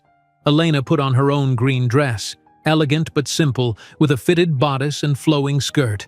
She applied light makeup and wore her hair up, looking very different from the young nanny who had once worked in the Carson mansion. "You look beautiful, Mommy," Olivia said when Elena emerged from the bathroom. "Thank you, sweetheart. Are you girls ready for the party?" They nodded eagerly, lining up in their usual order. Emma first, Lily second, Sophie third, Olivia last. The drive to Beacon Hill was tense. Elena kept checking her watch, timing their arrival to coincide with the middle of the event, when James would likely be giving his anniversary speech. "Remember, girls, there will be many people at this party.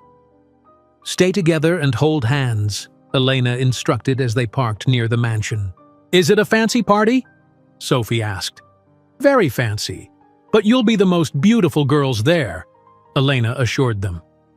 As they walked toward the Carson mansion, snow began falling lightly. Elena held Emma's hand, who held Lily's hand, who held Sophie's hand, who held Olivia's hand, a chain of identical little girls in red velvet dresses. At the entrance, a security guard checked their invitations. He looked at Elena, then at the 4 identical girls, confusion crossing his face. "Names?" he asked. "Elena Martinez and daughters," she replied, her heart pounding. The guard looked at his list, then back at the girls, clearly trying to process the sight of quadruplets. He spoke into his radio. "Sir, there's an Elena Martinez here with 4 little girls who look exactly like Mr. James." The security guard's radio crackled with a response, but before anyone could stop them, Elena guided her daughters through the entrance. The grand foyer of the Carson mansion was just as she remembered. Marble floors, crystal chandeliers, fresh flowers on antique tables. Christmas decorations had transformed the space with garlands, lights, and a massive tree reaching toward the high ceiling. "It's so pretty," Lily whispered, her eyes wide. Elena could hear voices coming from the main ballroom. A man's voice, James's voice, echoed through speakers as he addressed the crowd. "For 50 years, Carson Developments has built not just buildings but relationships," James was saying. "My father's vision." Elena took a deep breath and squeezed Emma's hand. "Remember, girls, stay together. Hold hands." They walked toward the ballroom, the security guard trailing behind them, unsure what to do. The massive double doors stood open, revealing hundreds of guests in formal attire holding champagne glasses. At the far end of the room, James stood on a small stage, handsome in a black tuxedo, gesturing as he spoke about his family's legacy. Elena paused at the entrance, her heart pounding. This was the moment. She could still turn around, take her daughters home to Chicago, continue their life without disruption. Emma looked up at her. "Mommy, why are you stopping?" That simple question decided everything. Elena straightened her shoulders and stepped forward. "Let's go, girls." They entered the ballroom as a unit, Elena in her green dress, followed by 4 identical little girls in red velvet holding hands in a chain. At first, no one noticed. Then heads began to turn. Conversations stopped mid-sentence. A path cleared through the crowd as people stepped back, staring at the quadruplets. James continued speaking, unaware of the disturbance at the back of the room. "As we move forward into the next 50 years, Carson developments will continue to—" He stopped suddenly as the crowd's silence registered. His eyes followed their gaze to the back of the room, where Elena stood with 4 little girls who had his green eyes, his chin, his features. Victoria Carson, standing near the stage with a champagne glass, was the first to react. The glass slipped from her fingers, shattering on the marble floor. The sound echoed through the silent room. "Elena?" James's voice came through the microphone, barely a whisper. The girls looked around curiously, unaware of the drama they had walked into. Sophie pointed at the Christmas tree. "Look, Mommy, it has little trains on it." James stepped away from the podium, his face pale. "What is this?" he asked, his voice now off microphone but audible in the silent room. Before Elena could answer, there was movement near the stage. Richard Carson, older than Elena remembered and walking with a cane, pushed past his son. Despite his obvious difficulty, he made his way across the ballroom toward Elena and the girls. The crowd parted for him, watching in stunned silence. Richard stopped in front of the quadruplets, his face showing shock and something else. Recognition. With effort, he lowered himself to one knee, wincing slightly. "Hello," he said softly to the girls. "What are your names?" Emma, always the leader, spoke first. "I'm Emma. These are my sisters Lily, Sophie, and Olivia. We're quadruplets. That means we were born at the same time." Richard's eyes filled with tears. He looked from one identical face to another, then up at Elena. Without standing, he turned toward the still silent crowd and said in a voice that carried across the room, "I've been waiting to meet my grandchildren." The ballroom erupted in whispers. Megan Taylor Carson, elegant in a silver gown, pushed through the crowd to stand beside her husband, who hadn't moved from the stage. "What is going on here?" she demanded, her voice sharp. "Who are these children?" "I think that's rather obvious," Richard said, slowly standing with a hand on Sophie's shoulder for support. "They're Carsons. My granddaughters." Megan's face hardened. "This is absurd. This woman worked for us briefly as a nanny. Now she's crashing our event for attention or money." "Money?"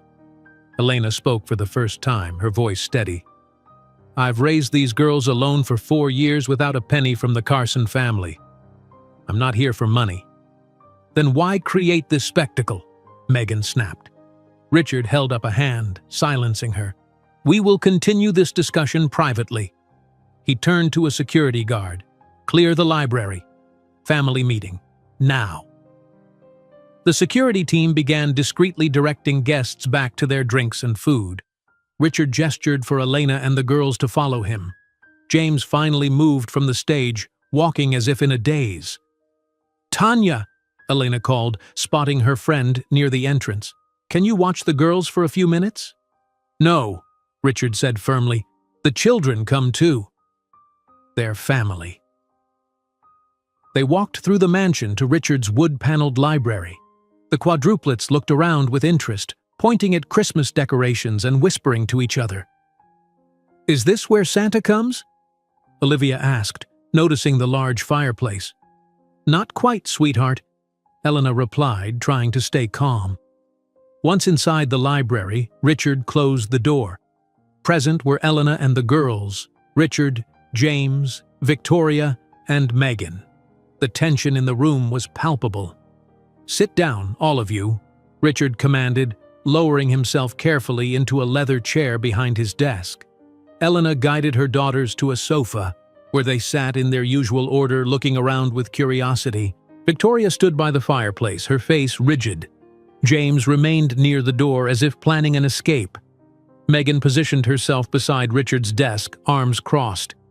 "Elena," Richard said, his voice calmer now, "I believe you have some explaining to do." Elena reached into her small purse and removed several folded papers. "I have their birth certificates and medical records confirming their birth date, exactly 32 weeks after I left this house." She placed the papers on Richard's desk. "Left?" Richard questioned, glancing at his son. "James told us you quit without notice."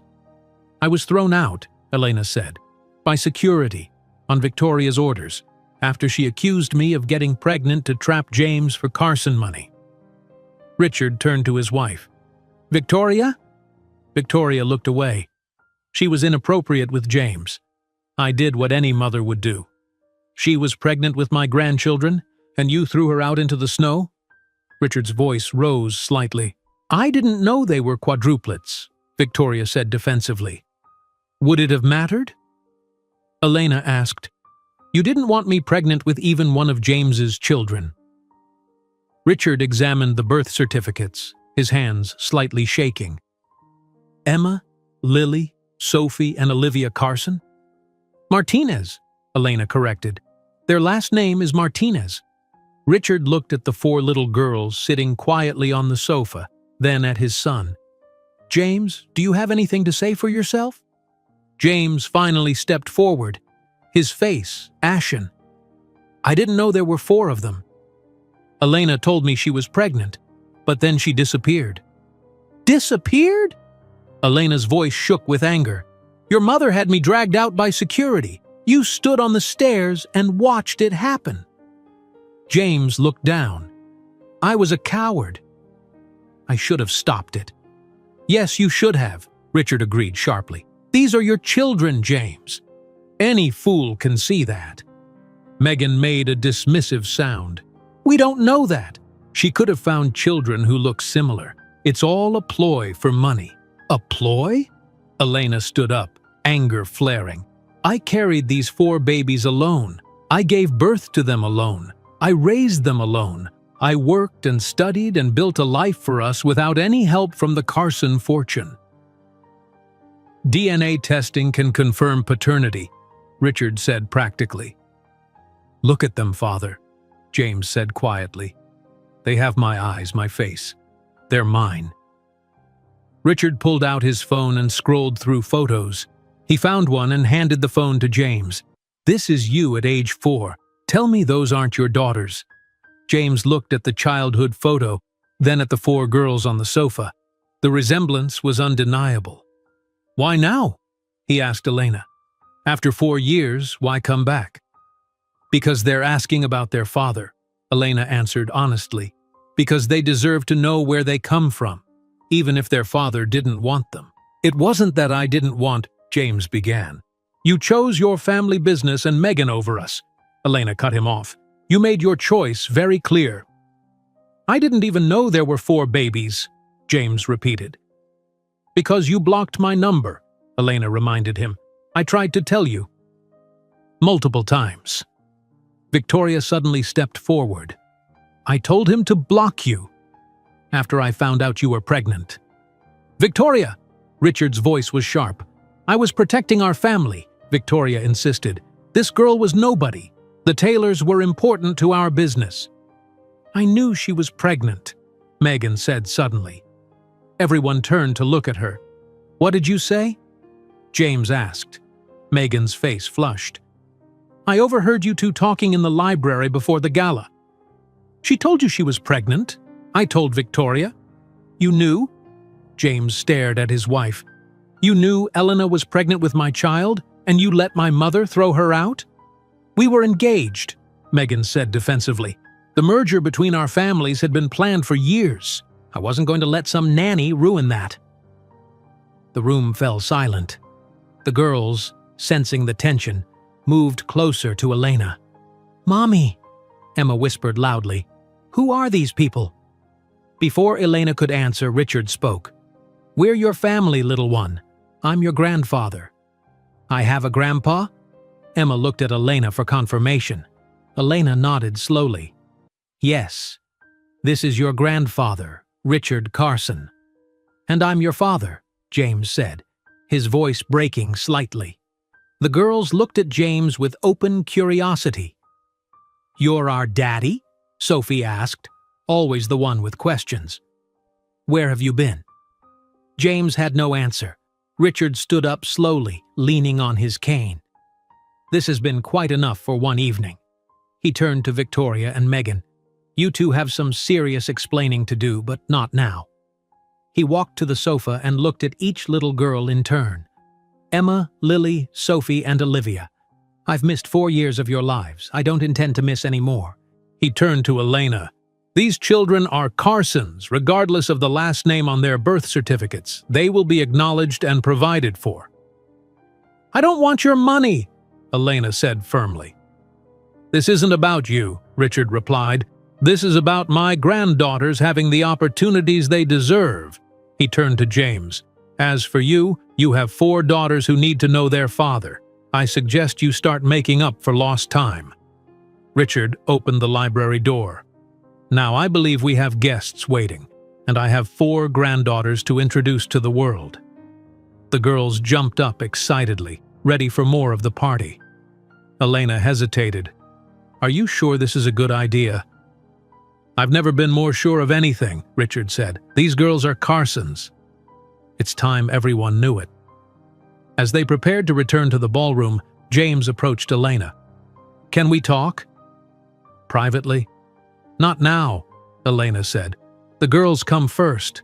In the ballroom, guests had continued the party, though the whispers and glances made it clear the dramatic scene remained the main topic of conversation.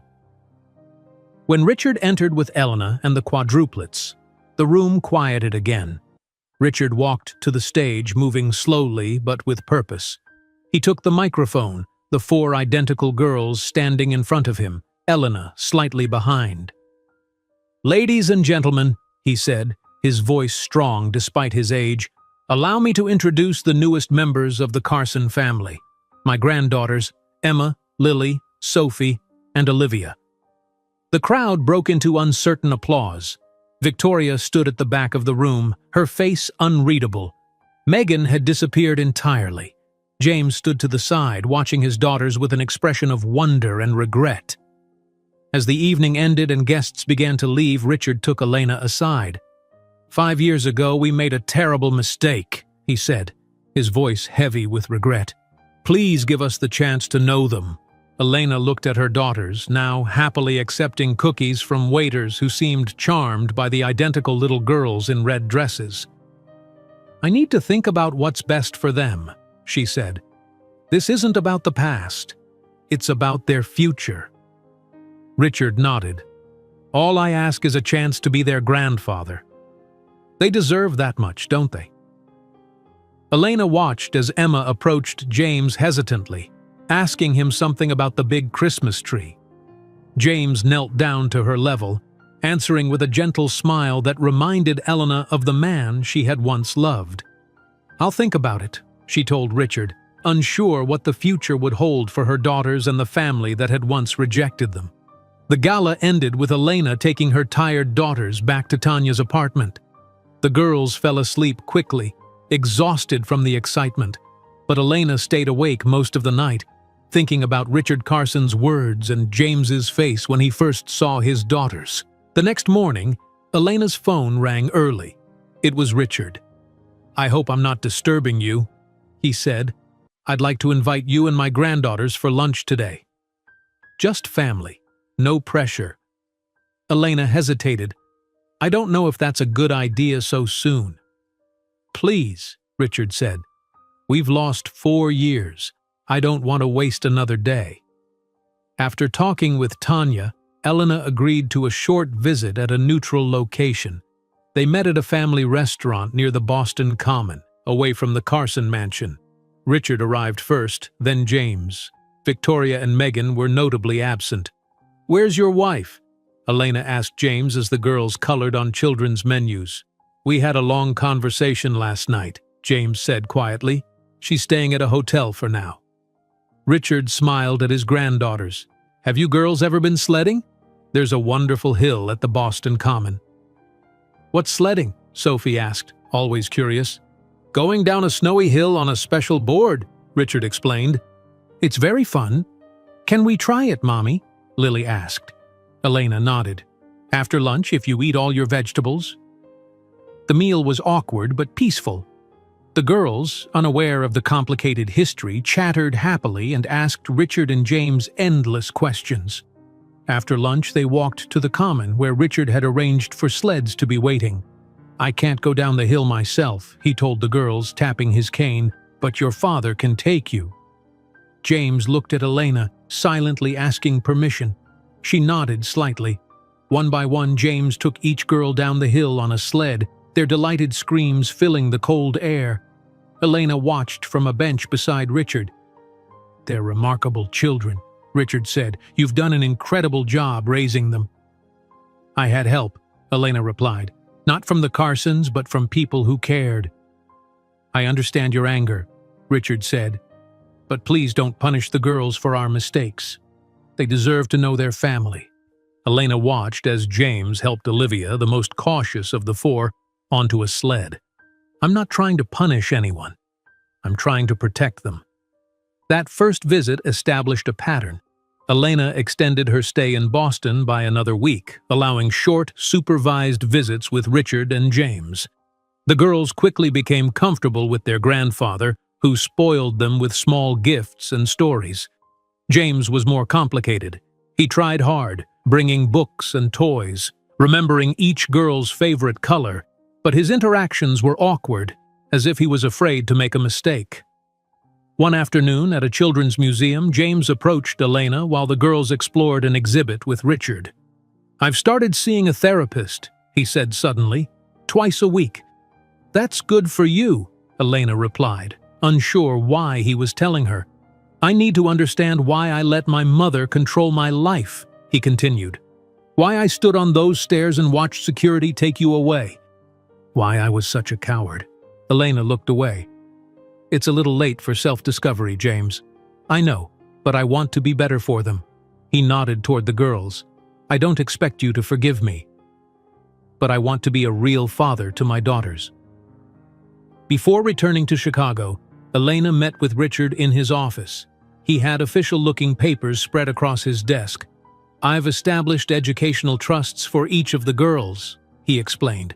"They'll be able to attend any college they choose. There's also money set aside for their health care, extracurricular activities, anything they might need."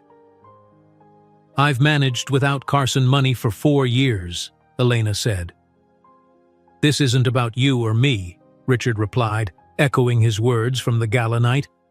"This is about giving 4 bright little girls every opportunity in life." Elena reluctantly agreed to the trusts, on the condition that she would maintain full custody and decision-making power. "I have another proposition," Richard said. "Boston Children's Hospital is looking for a pediatric nurse with your exact qualifications. I made a call. You're offering me a job? The hospital is offering you a job. I just made them aware of your resume. You'd be perfect for their new family support program." Elena returned to Chicago with a lot to think about. The girls missed their new grandfather and asked about their father daily. Her boss at Chicago Children's Hospital understood when Elena explained the situation. "Family is important," he told her, "and Boston Children's is an excellent hospital. It would be a good move for your career." Dr. Jenkins supported her as well. "Those girls deserve to know their father and extended family, and you deserve a support system." Over the next month, Elena and James established a routine of video calls with the girls. James sent packages with books and toys, always carefully chosen for each daughter's interests. Richard called Elena regularly, updating her on family matters. One of those updates was unexpected. Megan filed for divorce, Richard told her. She's moving to Europe. I'm sorry, Elena said automatically. Don't be. The marriage was never happy. James married her for the business connection, and she married him for the Carson name. Neither got what they really wanted. 2 months after the gala, Elena made her decision. She accepted the position at Boston Children's Hospital and began planning their move. Richard helped her find a comfortable 3-bedroom house in a family-friendly neighborhood, close enough for regular visits but far enough to maintain her independence. Moving day brought an unexpected mix of helpers. Tanya organized everything, directing movers with expert precision. Richard arrived with toys for the girls' new bedrooms. James came too, helping to assemble furniture without being asked. The most surprising visitor was Victoria Carson. She arrived alone, standing uncertainly at the front door with a large box. "May I come in?" she asked Elena. Elena hesitated, then nodded. Victoria set the box down in the living room. "These are some of James's childhood books. I thought the girls might like them."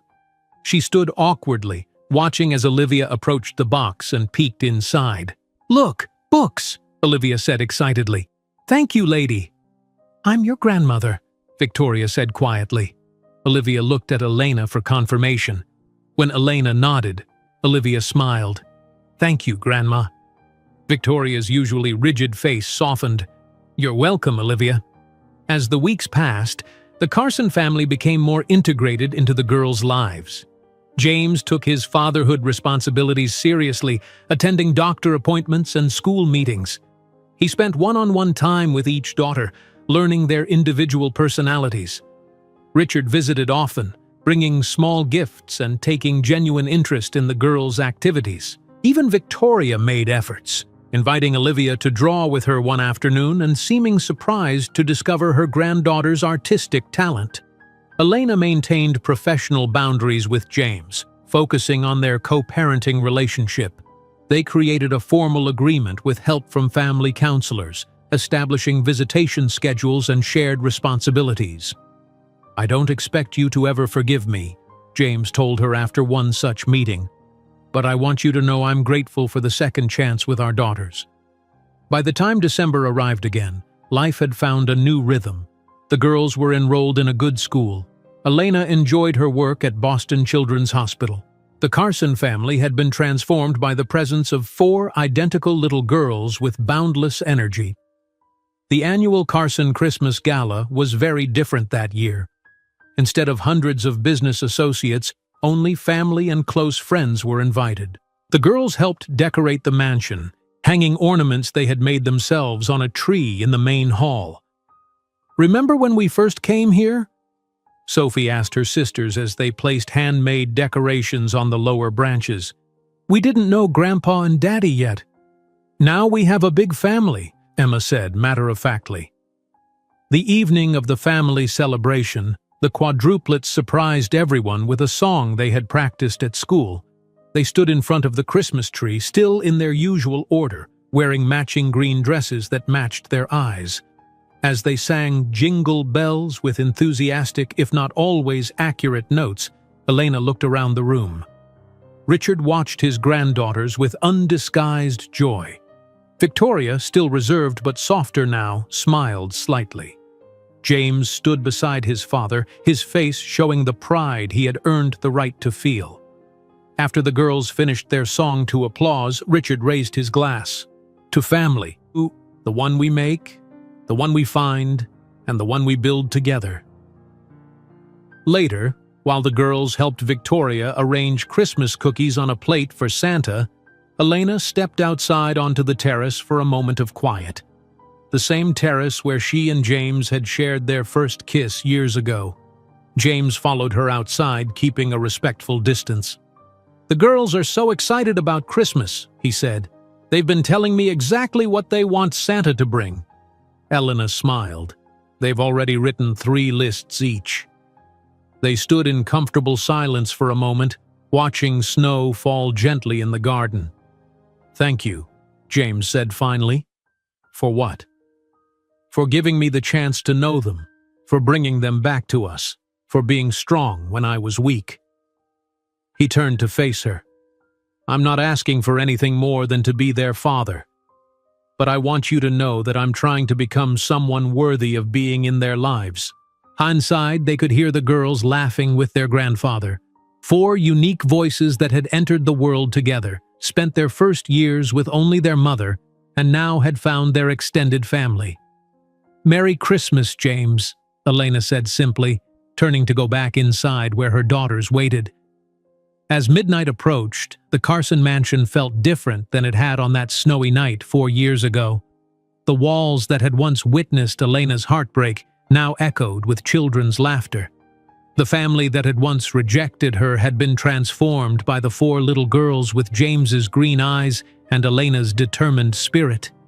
Not every wound was healed. Not every mistake was forgotten.